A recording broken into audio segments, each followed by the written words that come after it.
الحبیب صلی اللہ علیہ محمد صلی اللہ علیہ وسلم۔ سوشل میڈیا کے ناظرین، آج ہم آپ کو ایک ایسی زیارت گاہ پر لائے ہیں جسے دنیا کی ابتدا بھی کہا جا سکتا ہے۔ جی ہاں، یہ جو میرے پیچھے آپ گرے کلر کی ایک بہت بڑی دیوار دیکھ رہے ہیں، یہ دیوار جبل ابی قبیس پر بنائی گئی ہے۔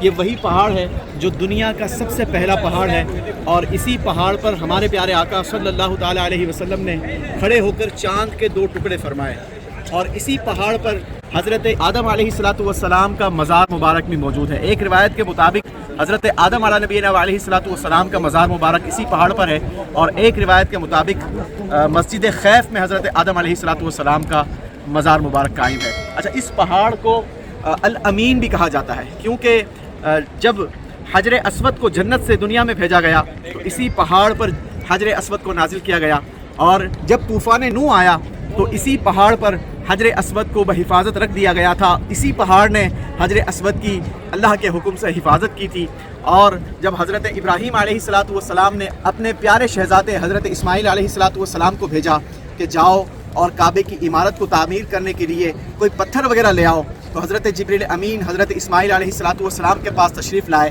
اور آپ کو اس پہاڑ کے پاس لے کر آئے، اور یہاں سے حجر اسود بھی دیا گیا، اور ساتھ ہی ساتھ آپ کو مقام ابراہیم کی بھی نشاندہی کی گئی۔ اور مقام ابراہیم وہ عظیم پتھر ہے کہ جس پر کھڑے رہ کر حضرت ابراہیم علیہ السلام نے کعبے کی تعمیر کی۔ جیسے جیسے آپ تعمیر فرماتے جاتے ویسے ویسے کعبے کی عمارت اوپر ہوتی جاتی، اور وہ مقام ابراہیم وہ پتھر جو ہے وہ بھی یوں کہا جائے کہ لفٹر کا کام کرتا رہا، اور وہ اوپر اٹھتا رہا اور کعبے کی تعمیر ہوتی رہی۔ یہ بڑا ہی شاندار مقدس مقام ہے۔ اللہ کریم یہاں پر برسنے والی رحمتوں اور برکتوں میں ہمیں حصہ عطا فرمائے۔ صلو علی الحبیب صلی اللہ علیہ محمد صلی اللہ علیہ وسلم۔